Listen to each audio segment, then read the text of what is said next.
नजर आपको बता दें कि वजीर आजम नरेंद्र मोदी जम्मू के दौरे पर हैं और एक रैली से खिताब करें, एक सीधे पंडाल के भी बाहर सर इतने ही लोग बाहर हैं,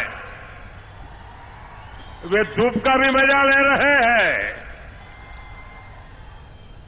मां वैष्णो की छत्रछाया में जम्मू में एक बार फिर आना मेरे लिए सौभाग्य की बात है। मैं जब भी आता हूं यहां की ऊर्जा मुझे और ज्यादा शक्ति से अपना काम करने को प्रेरित करती है। आपका यही स्नेह मुझे इस बात का एहसास दिलाता रहता है कि मुझे लगातार काम करना है, आपकी आशाओं अपेक्षाओं को पूरा करने के लिए मेहनत करनी है। जब मैं यहां बैठा था कई पुराने चेहरे हाथ ऊपर कर करके मेरा ध्यान आकर्षित कर रहे थे। उन सभी पुराने चेहरे जिनके साथ सालों तक मुझे काम करने का मौका मिला है, आज एक बार फिर उन सबके दर्शन करने का मुझे अवसर मिला है। साथियों, आज यहां मुझे जम्मू के विकास को नई गति देने वाले 6,000 करोड़ रुपए के अनेक प्रोजेक्ट के शिलान्यास का और लोकार्पण का अवसर मिला। जम्मू में बनने वाला AIIMS, engineering college, Indian institute of mass communication का नया कैंपस, इंफ्रास्ट्रक्चर के अन्य प्रोजेक्ट यहां के लोगों के जीवन को सरल और सुगम बनाने में मदद करेंगे। भाई और बहनों, ये जो 750 बेड का अत्याधुनिक एम्स यहां बनने जा रहा है, इससे जम्मू वासियों को उत्तम स्वास्थ्य सेवाएं तो मिलेगी ही, शहर के दूसरे मेधावी छात्रों के लिए अनेक नए अवसर भी बनेंगे। एम्स के साथ साथ अनंतनाग, बारामूला, डोडा, कठुआ और राजौरी में 5 मेडिकल कॉलेजों को बनाने का काम तेजी से चल रहा है। इन कॉलेजों के लिए केंद्र सरकार ने 750 करोड़ रुपए से ज्यादा का फंड जारी कर दिया है। इन कॉलेजों में जल्द ही पढ़ाई भी शुरू होगी। इसका मतलब होगा कि राज्य में एमबीबीएस की 500 सीटें और बढ़ेगी।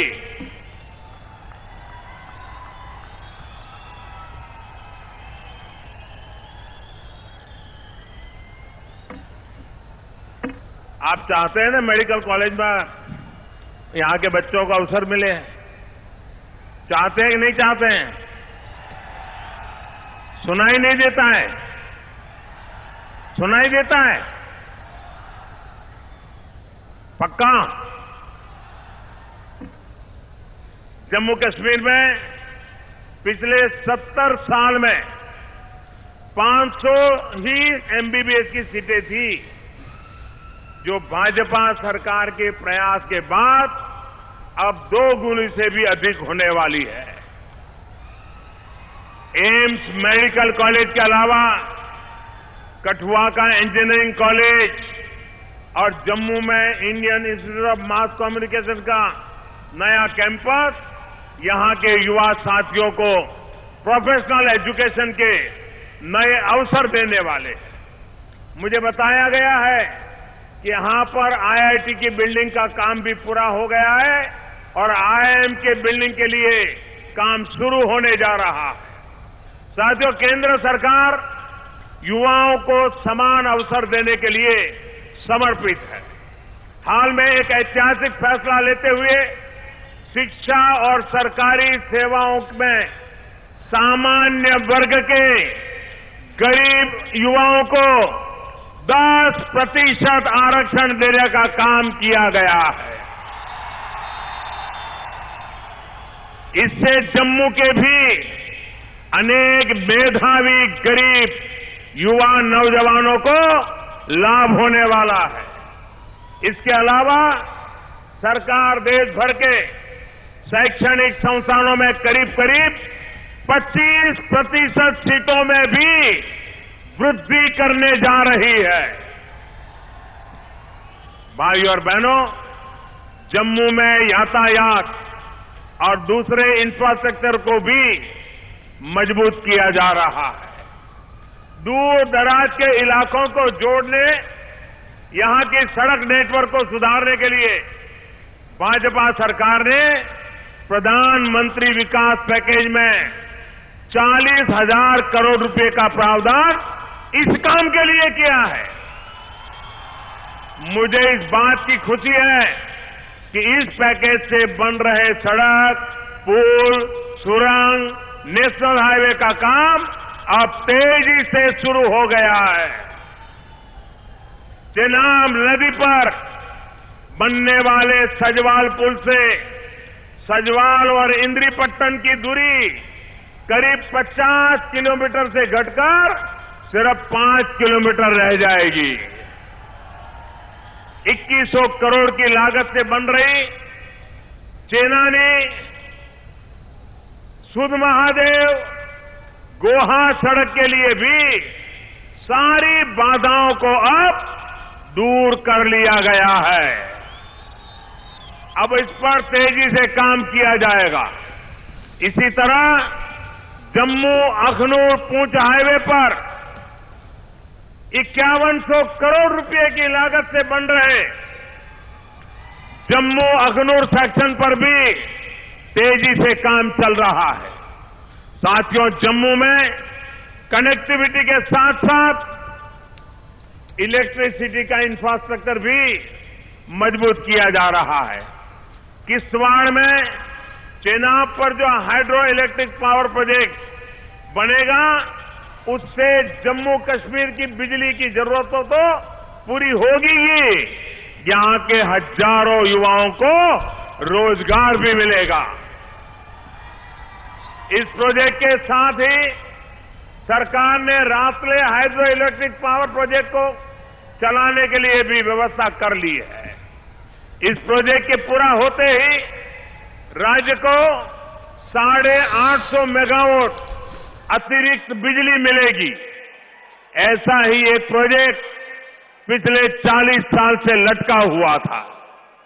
शाहपुर कंदी बांध परियोजना पर भी अब जम्मू कश्मीर ने पंजाब के साथ समझौता कर लिया है।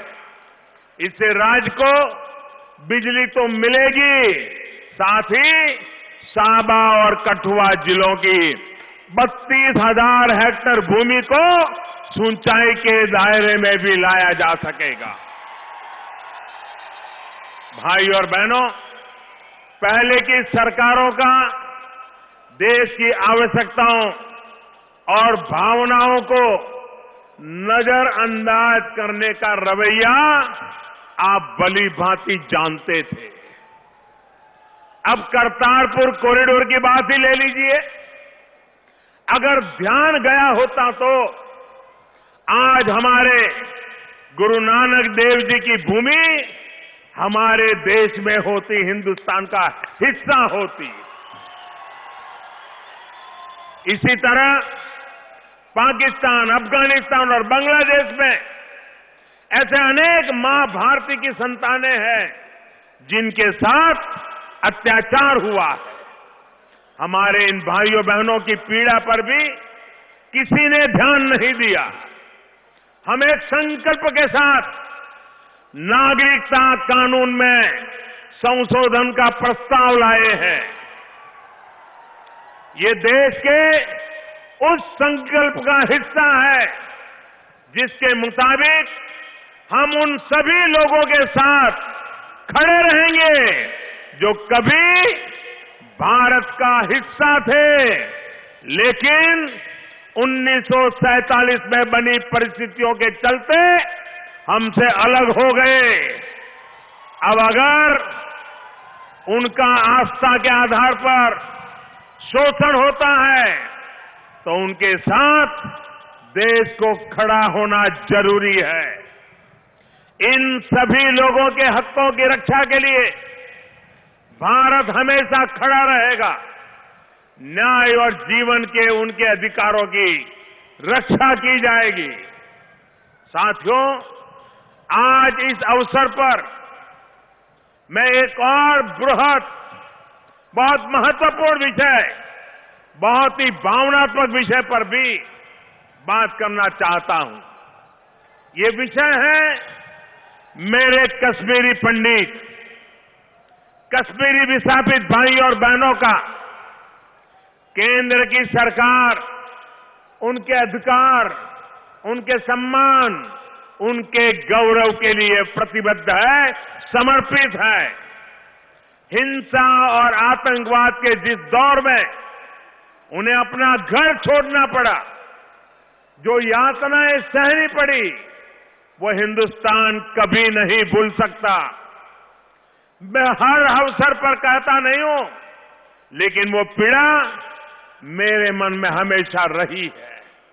और इसलिए जब 3-3.5 साल पहले जम्मू कश्मीर के लिए पैकेज का ऐलान किया गया था, तो अपने कश्मीरी पंडित भाइयों बहनों के लिए एक पहल की गई थी।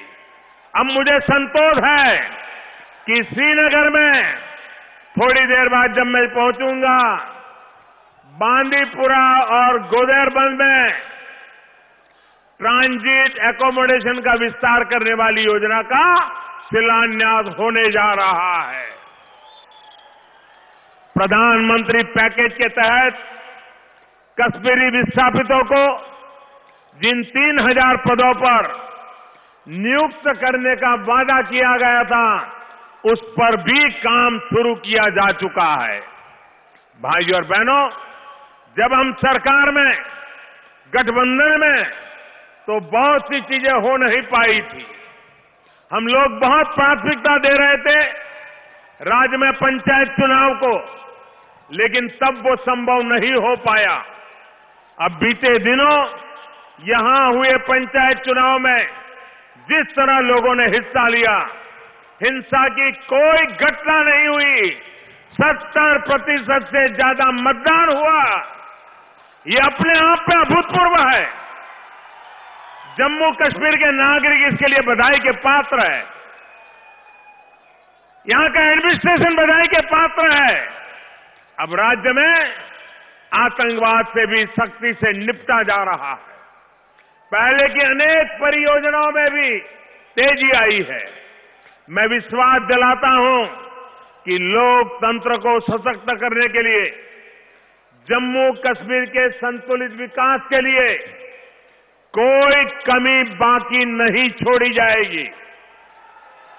भाइयों और बहनों, केंद्र की सरकार के लिए देश हित और देश के लोगों का हित, ये हमारे लिए सर्वोपरि है।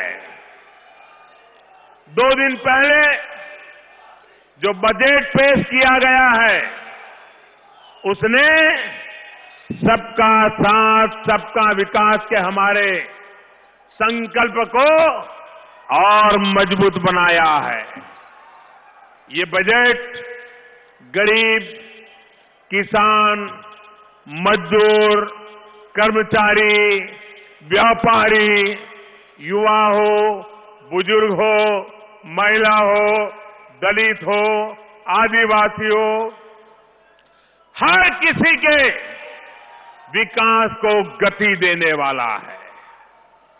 देश के 70 साल के इतिहास में पहली बार भाजपा सरकार किसानों के लिए एक ऐसी ऐतिहासिक योजना लेकर आई है, जिसकी पहले कल्पना भी नहीं की जा सकती थी।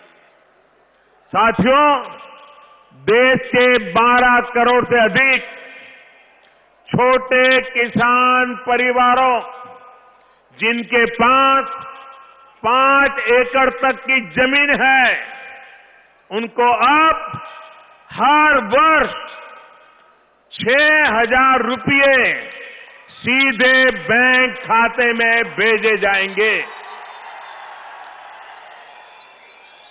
मोदी ने जो बैंकों में खाते खुलवाने का अभियान चलाया था, तो उस समय अपने आप को बड़ा दिग्गज और बुद्धिमान मानने वाले लोगों ने उसकी मजाक उड़ाई थी।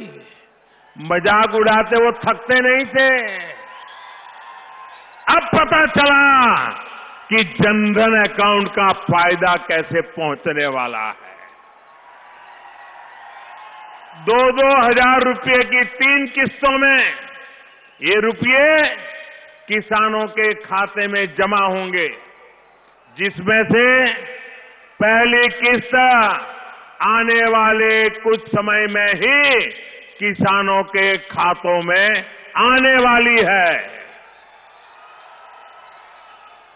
साथियों, पीएम किसान सम्मान निधि, जिसको शॉर्ट में कहते पीएम किसान, इस योजना के माध्यम से 75,000 करोड़ रुपए, सुनिए, 75,000 करोड़ रुपए, 75,000 करोड़ रुपीस किसानों के खाते में सीधे पहुंचने वाले हैं। कोई बिचौलिया नहीं, कोई दलाल नहीं। इससे करोड़ों छोटे किसान, जिनको कभी सरकारी मदद नहीं मिली, उनको मदद पहुंचने वाली है। साथियों, अब आप ही बताइए, अगर आप एक मरीज है तो आप क्या पसंद करेंगे कि आप हर 6 महीने में बीमार पड़े और फिर जब डॉक्टर के पास जाएं तो डॉक्टर कुछ पुड़िया पकड़ा दे, इंजेक्शन लगा दे, रुपये मार ले, यही क्रम जिंदगी भर चलता रहे, हर 6 महीने डॉक्टर के पास जाना, या फिर आप एक बार बीमार पड़ने के बाद और डॉक्टर के पास जाएं तो डॉक्टर आपको उस बीमारी को जड़ से मिटाने का इलाज करें। किसके पास जाएंगे भाई? बार बार बीमार होना पड़े ऐसे डॉक्टर के पास जाएंगे कि जो बीमारी को जड़ से उखाड़ दे, उसके पास जाएंगे? किसके पास जाएंगे? किसके पास जाएंगे? निश्चित तौर पर आप जो जड़ से उखाड़ने वाला डॉक्टर है उसके पास ही जाएंगे। लेकिन आज तक हमारे यहां किसानों के लिए पहले वाला इलाज अपनाया जा रहा था। बीमार करो पुड़िया दो, बीमार करो पुड़िया दो। कर्ज माफी से किसान का कर्ज कभी खत्म नहीं हुआ और नहीं होता, और बिचौलियों की जेब मोटी होती जाती है। मैं आपको उदाहरण देना चाहता हूं। कांग्रेस ने 10 वर्ष पहले 2008-9 में चुनाव जीतने के लिए किसानों के लिए कर्ज माफी का ऐलान किया था। देश के किसानों पर उस समय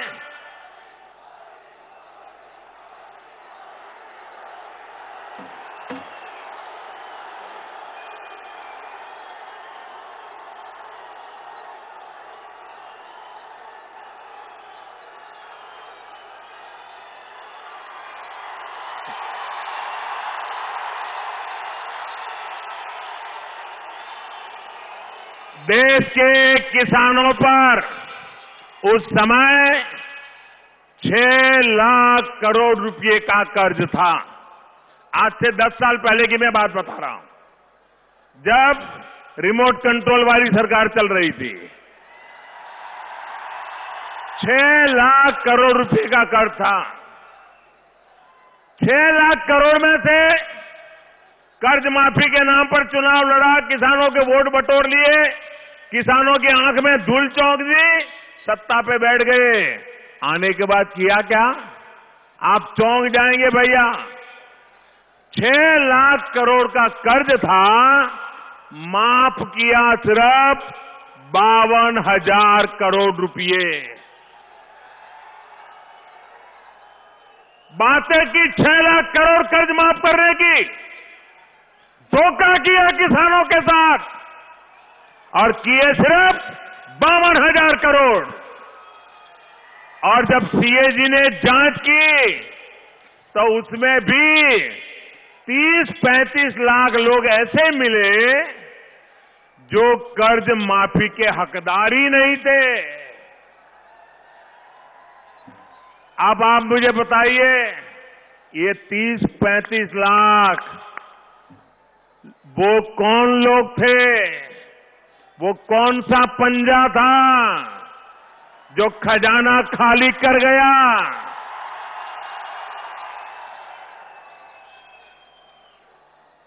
वो रुपये कहां गए? ये बताने की जरूरत मुझे नहीं है, क्योंकि देश के नामदारों का दागदार ट्रैक रिकॉर्ड जनता भली भांति जानती है।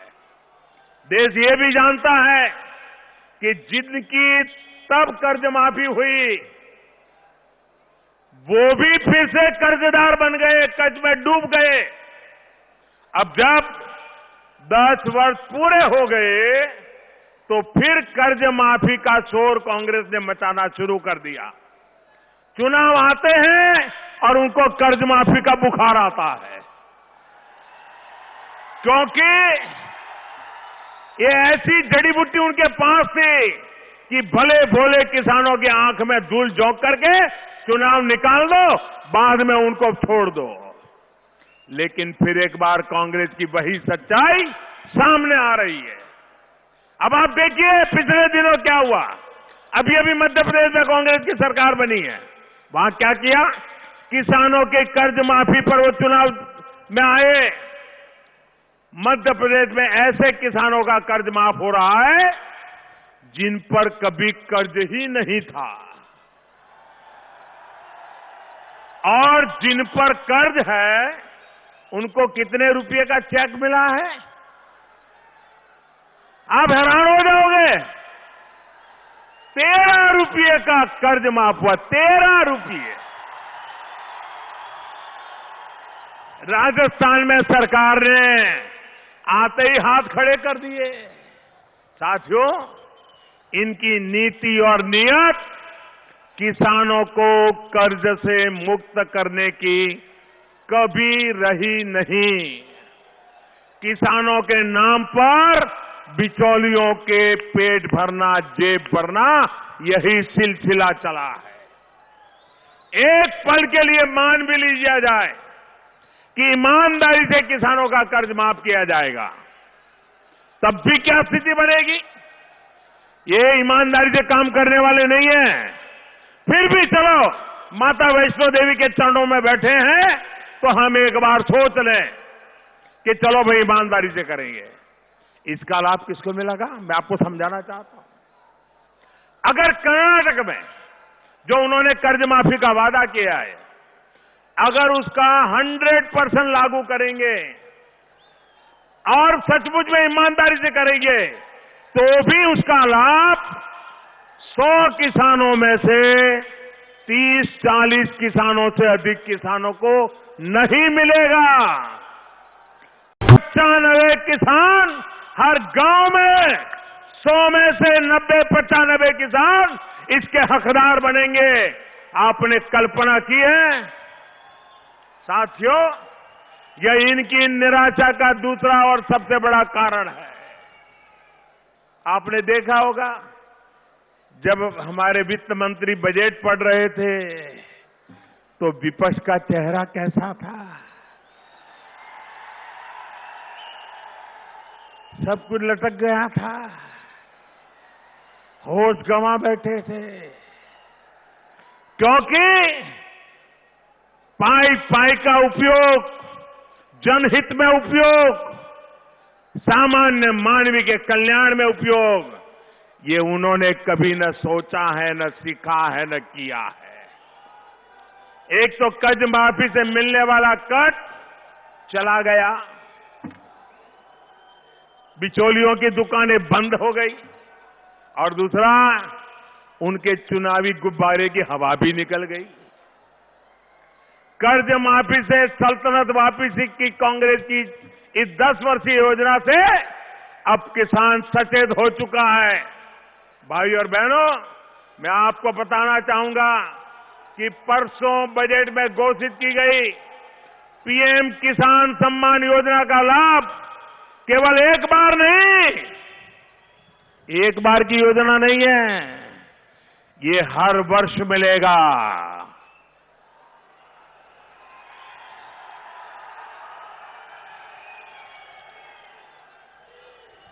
और ये तो हर वर्ष, और इनका क्या था, 10 वर्ष बाद। अब देखिए हिसाब जरा, 10 साल में एक बार 50-60 हजार करोड़ रुपए कर्ज माफी करके 10 साल तक अपने आप को किसानों का मसीहा बताते रहते थे।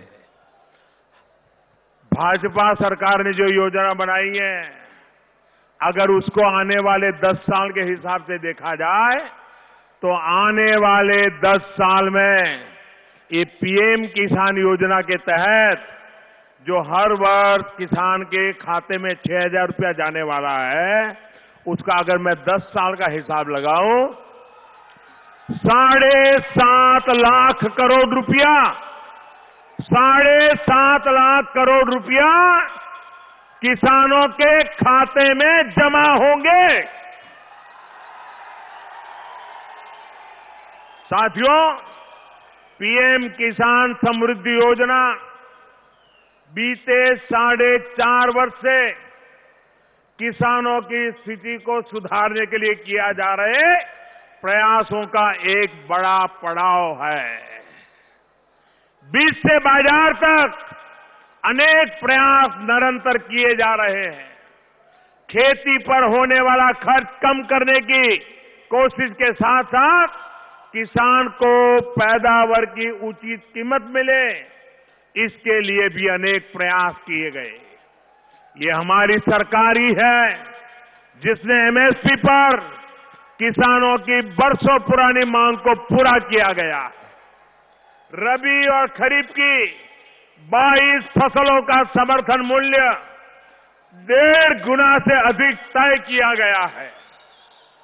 अब राज्य सरकारों को इस बात के लिए प्रोत्साहित किया जा रहा है कि ये समर्थन मूल्य किसानों तक पहुंचे। साथियों, इस बजट में जय किसान के साथ साथ जय जवान के लिए भी बहुत बड़ा फैसला लिया गया है। जम्मू तो डोगरा परंपरा शौर्य की भूमि है। मैं जम्मू कश्मीर के हजारों फौजी परिवारों को बधाई देता हूं क्योंकि देश का डिफेंस बजट 3 लाख करोड़ रुपए के पार कर गया है। इससे हमारी रक्षा तैयारियां तो मजबूत होगी, हमारे जवानों को भी लाभ मिलेगा। भाई और बहनों, देश इस बात का भी साक्षी रहा है कि कैसे 4 दशकों से 1 रैंक 1 पेंशन का मुद्दा लटका हुआ था।